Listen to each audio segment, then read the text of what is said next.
औज़ुबिल्लाहि मिनश्शैतानिर्रजीम बिस्मिल्लाहिर्रहमानिर्रहीम। अस्सलामु अलैकुम तालिबात। हदीस नंबर 41 हकूकुल इबाद की अहमियत। बिस्मिल्लाहिर्रहमानिर्रहीम। अनहु अन्ना रसूलल्लाह सल्लल्लाहु अलैहि वआलिहि वसल्लम, और उन्हीं से रवायत है जिनसे पिछली हदीस हज़रत अबू हुरैरा की हदीस चल रही है, तकरीबन तीसरी हदीस आगे मुसलसल। उन्हीं से रवायत है कि रसूलुल्लाह सल्लल्लाहु अलैहि वसल्लम ने काला फरमाया, आ तदरूना, क्या तुम जानते हो, माल मुफलिसु, कौन मुफलिस है, क्या तुम जानते हो कि मुफलिस कौन है। कालू, तो सब लोग बोले, अल मुफलिसु, मुफलिस वो है, मुफलिस मानी गरीब, मन ला दिरहमा, जिसके पास दिरहम ना हो, कि मुफलिस वो है जिसके पास रुपया पैसा ना हो, दिरहम ना हो। वला मता, और ना माल हो, जिसके पास दिरहम या माल ना हो। फ़काला, बस आप नबी करीम सल्लल्लाहु अलैहि वसल्लम ने फरमाया, इन्नल मुफलिसा, कि बेशक मुफलिस जो है,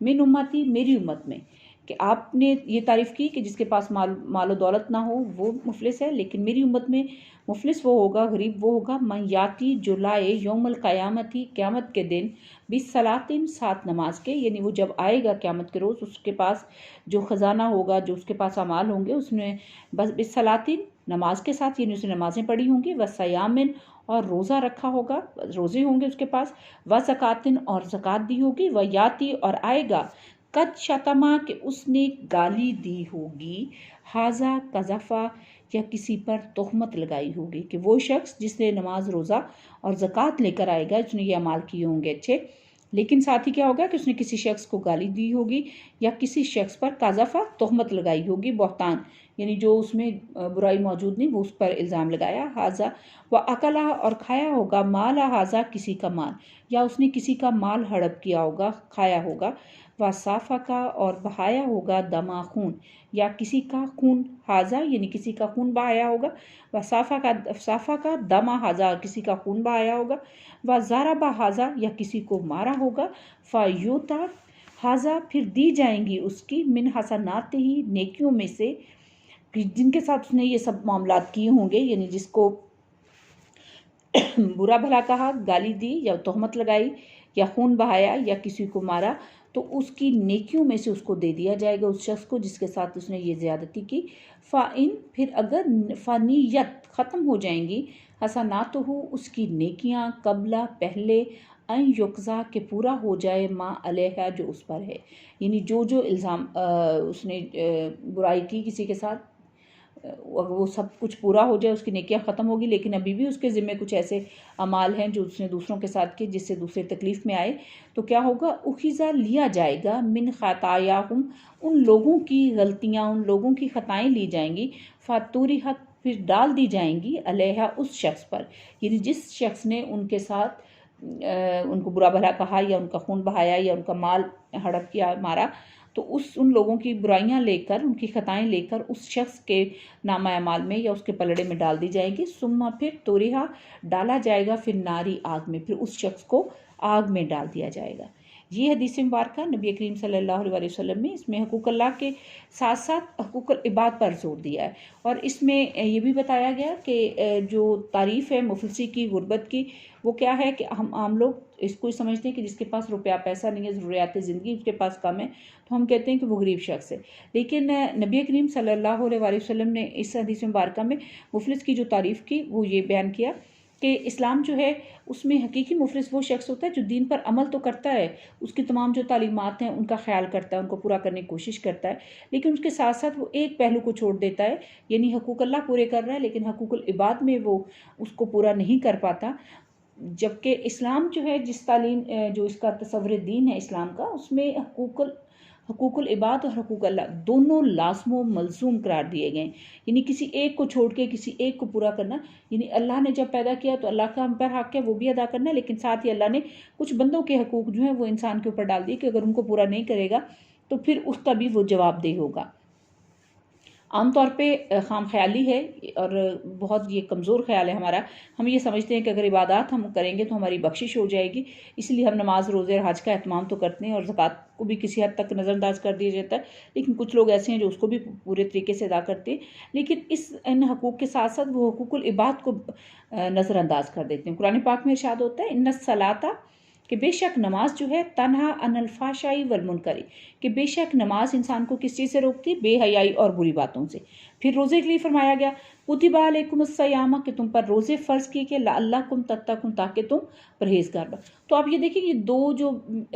इबादत हैं, नमाज सबसे पहले, क्योंकि उसके लिए नबी सल्लल्लाहु अलैहि वसल्लम ने फरमाया अव्वलु मा युहासिबु बिहिल अब्दी अस्सलात, कि बंदे से सबसे पहले जिस चीज़ का हिसाब लिया जाएगा वो नमाज है। तो वहाँ पर भी ये कहा गया कि नमाज अगर इंसान पढ़ता है वो है तो हुकूक अल्लाह के साथ, कि अल्लाह ने फ़र्ज़ की इंसान पूरा कर रहा है, लेकिन साथ ही फरमाया कि जब इंसान नमाज पढ़ता है तो वो किस चीज़ से रोक रही है? फ़ाहशाई वल मुनकरी, बेहयाई और बुरी बातों से। तो इसका ताल्लुक किसके साथ है? लोगों के साथ है। फिर ये फरमाया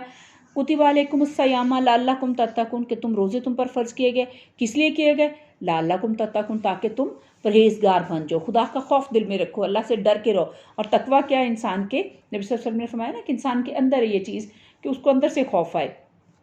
हकूक़ुल इबाद है उनकी ये कि उसकी असल जो आजमाइश या उसका जो हकीकी मैदान है वो ये कि इंसान को अगर दुनिया में उसने फ़राइज़ अपने पूरे कर लिए, लेकिन आखिरत में जाके उसको फिर नाकामी का सामना करना पड़ेगा। और अगर वो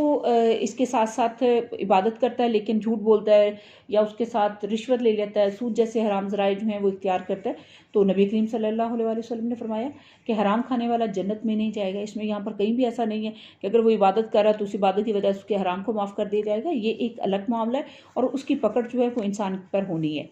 फिर नबी करीम सल्लल्लाहु अलैहि वसल्लम ने यह भी फरमाया कि किसी मुसलमान जो कुछ मुसलमान है उसका ईमान उस वक्त तक मुकम्मल नहीं होता जब तक कि वो उसके हाथ और ज़ुबान से दूसरे मुसलमान जो हैं वो महफूज ना हो। तो हमारा ये बीइंग अ मुस्लिम ये फ़र्ज़ बनता है कि हमारे हाथ से किसी को तकलीफ़ ना पहुँचे, इस तरह से हमारी ज़ुबान से भी किसी को कोई तकलीफ़ ना पहुँचे। नबी करीम सल्लल्लाहु अलैहि वसल्लम ने फरमाया किसी मुसलमान को गाली देना गुनाह और कत्ल करना कुफ्र है, यानी इनकार है अपने दीन से, अपने मज़हब से। फिर इसके साथ जो दूसरी यहाँ पर बात बताई गई कि बहतान लगाना, यानी एक चीज़ जो उसमें मौजूद नहीं, और बहतान को गुनाह कबीरा करार दिया गया है। इल्ज़ाम अगर झूठा हो, अगर साबित हो जाए तो उस शख्स के लिए सज़ा जो मुकर्रर की गई अकॉर्डिंग टू इस्लाम कुरान पाक कि उस शख्स को 80 कोड़े जो हैं वो लगाए जाएंगे, और वो सरेआम की बात है कि उसको सख्त कीजिएगा। फिर ये कहा कि किसी का माल हड़प करना, कुरान पाक क्या इरशाद फरमाता है, वला ताकुलू अम्वालकुम बैनकुम बिलबातिल, कि आपस में एक दूसरे के माल जो हैं वो नाजायज़ तरीक़ों से ना खाओ। जब हम दूसरों का माल जो जिस पे आपका हक़ नहीं है उसको गसब करेंगे या उसका हड़प करेंगे, उसको अपने तक लेके आएंगे, तो अल्लाह ताला ने उसके लिए कहा कि वो उसको मना फरमाया गया, ऐसा नहीं करना। फिर चौथी जो इसमें बात कि किसी मुसलमान की जान लेना, उसको कत्ल करना, और ये फरमाया गया वमन यक्तुल मोमिनन मुतअम्मिदन, कि किसी ने किसी को इरादतन अगर किसी मोमिन को कत्ल किया फ़जज़ाउहु, तो उसकी सज़ा क्या होगी? जहन्नम खालिदन फ़ीहा, और ऐसी सज़ा जिसमें वो हमेशा रहेगा, यानी ना ख़त्म होने वाली।